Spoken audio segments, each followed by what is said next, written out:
In one of the driest, flattest, most brutal landscapes on Earth, without a single machine, chemical, or refrigerator, the Sumerians built cities of 50,000 people and fed them reliably for thousands of years.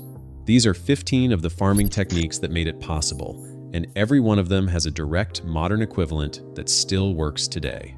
Number 15. The canal network, water from nothing. Rain in southern Mesopotamia amounted to almost nothing, sometimes less than 6 inches a year. The Tigris and the Euphrates flooded violently in spring from mountain snowmelt, then ran slow and low through the burning summer months. The Sumerians solved this with a network of hand-dug canals that reached from the main rivers across the entire floodplain. Main channels ran parallel to the rivers. Secondary and tertiary ditches branched off those to reach individual fields. Water moved by gravity. No pumps, no engines.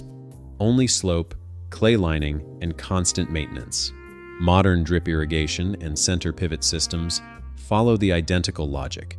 Route water where roots need it, minimize evaporation, and control flow. Number 14. The levee, keeping the flood off the field.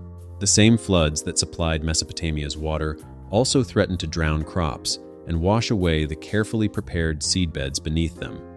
Sumerian farmers built earthen levees along the riverbanks, raised walls of compacted soil that held the spring floods back until the fields were ready to receive them. The levees were not just barriers, they were gates. Farmers cut openings to flood specific fields intentionally, soaking the soil before planting and softening it for the plow. After flooding, the openings were closed and the water was allowed to drain or evaporate. This controlled inundation deposited a fresh layer of mineral-rich silt across the field with every cycle, functioning as a free annual fertilizer. Farmers throughout the Mississippi Delta used nearly identical levee and flood techniques well into the 20th century.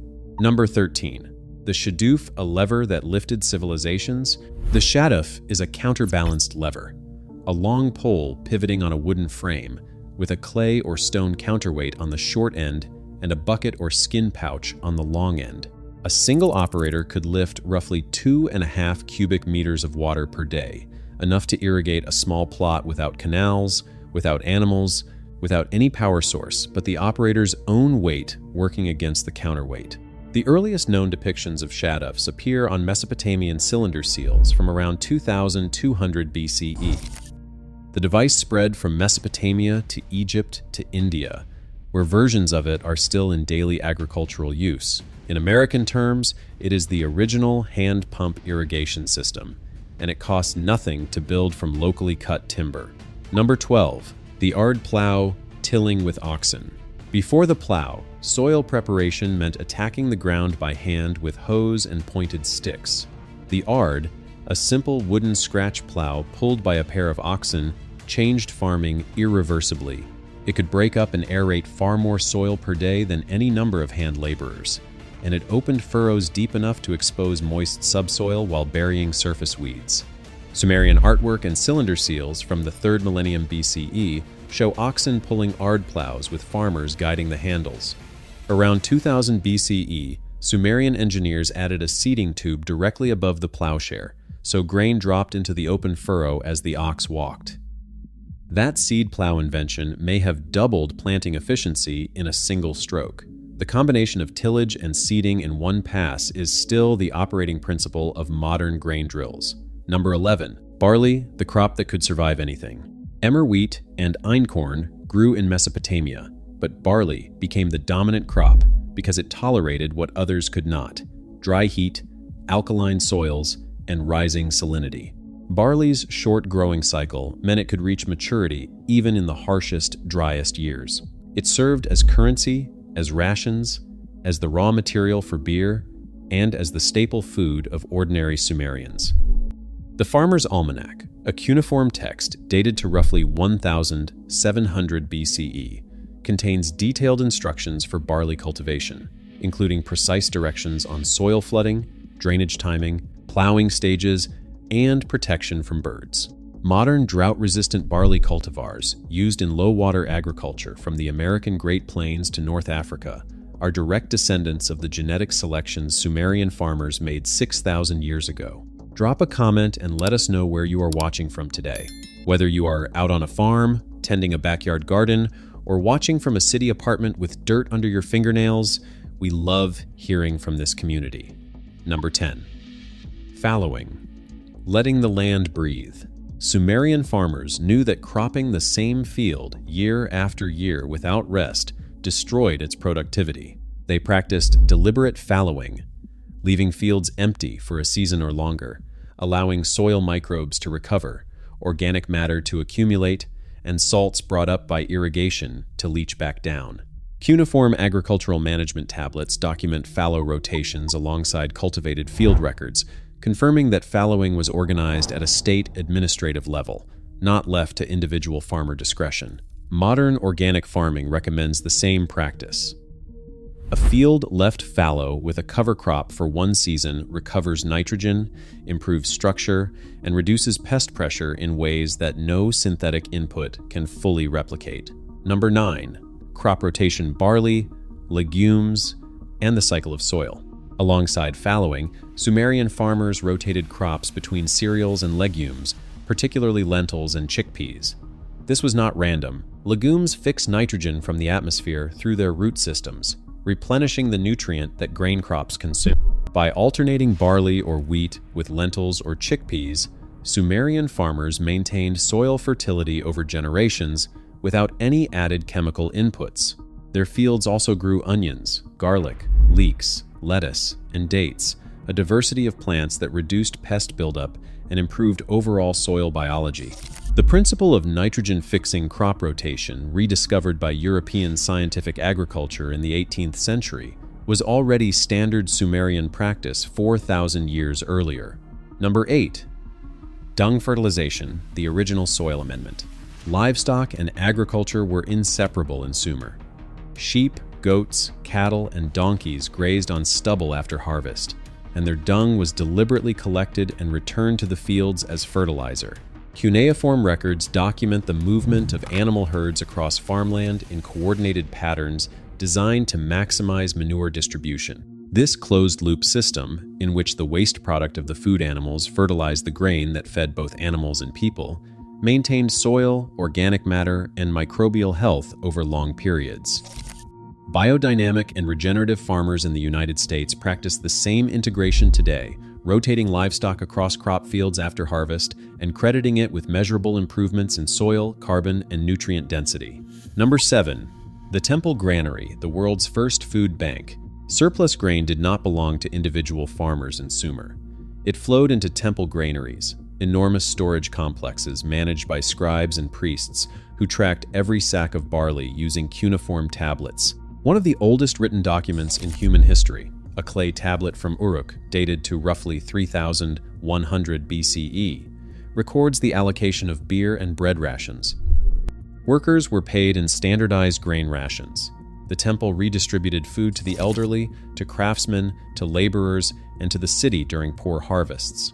Modern grain cooperatives, community food banks, and state grain reserves are structural descendants of this idea. Pool the surplus, track it accurately, and protect the population from the inevitable bad year. Number 6. Organized canal labor, the corvée system. Canals did not maintain themselves. Silt accumulated every season. Without constant dredging and repair, the waterways that fed the entire civilization would have choked within a few years. The Sumerians solved this with a mandatory labor system. Every able-bodied male owed a fixed number of days per year to canal maintenance, recorded and tracked by temple administrators.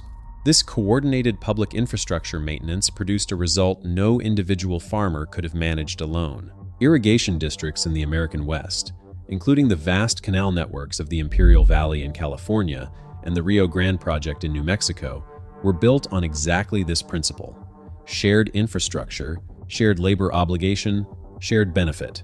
Number 5. Raised field beds, drainage by design. Fields in the Tigris-Euphrates floodplain needed drainage as urgently as they needed water.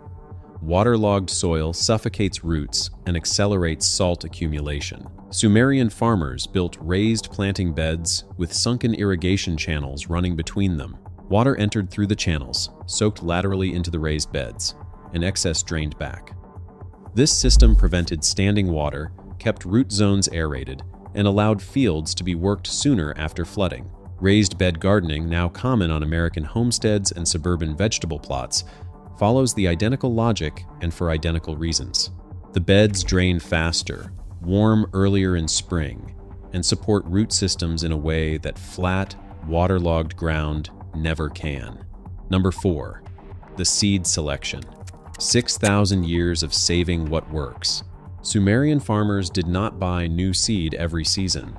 They saved the plumpest, heaviest, most disease-resistant grain from each harvest to plant the following year.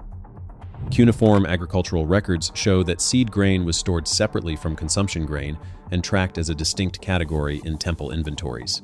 This disciplined selection pressure, sustained across thousands of growing seasons, produced barley varieties so well adapted to the Mesopotamian environment that they remain genetically distinct and agronomically useful today.